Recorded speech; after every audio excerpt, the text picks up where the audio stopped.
Dear students, today we are going to study narration. At first, we will know what is narration.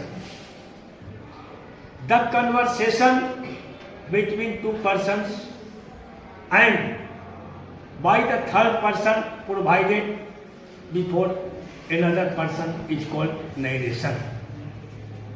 यानी जब दो व्यक्तियों के बीच वार्तालाप होते हैं, उस वार्तालाप को तीसरा अन्य सुन करके किसी अन्य व्यक्ति के सामने अभिव्यक्त करता है, इसी को नरेशन कहते हैं। There are two types of narration, direct speech and indirect speech. Direct speech क्या है?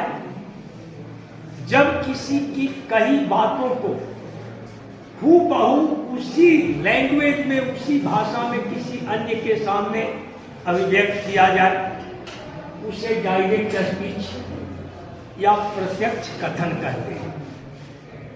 फिर उसी बात को किसी अन्य के सामने उसके सब्सटेंस को यानी घुमा फिरा कर कहा जाए, सेंस वही रहेगा, तो उसे इनडायरेक्ट स्पीच या अप्रत्यक्ष कथन कहते हैं।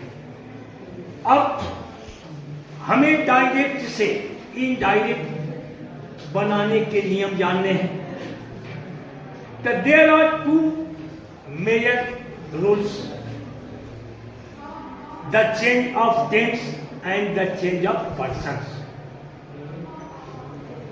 अब देखिए, टेंस जैसे अलग अलग टेंस में अलग अलग, जैसे रिपोर्टिंग वर्ब है, अगर प्रेजेंट में है, रिपोर्टेड स्पीच भी प्रेजेंट में है, तो टेंस इज नॉट चेंज।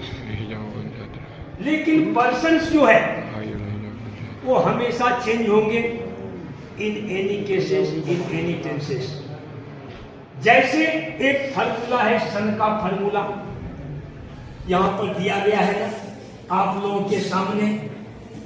जैसे देखिए, ये आपको रिपोर्टिंग स्पीच में पर्सन्स को देखा जाता है और रिपोर्टेड स्पीच में सब्जेक्ट ऑब्जेक्ट को देखा जाता है। अगर रिपोर्टिंग स्पीच में फर्स्ट पर्सन है तो उसका संबंध रिपोर्टेड के सब्जेक्ट से होता है। अगर सेकंड पर्सन है तो उसका संबंध ऑब्जेक्ट से होता है। And third person no change, third person को बदला नहीं जाता है। तो अब हम चूंकि आज इंट्रोडक्शन दिए, नेक्स्ट वीडियो में अब एक एक रूल के बारे में पढ़ेंगे।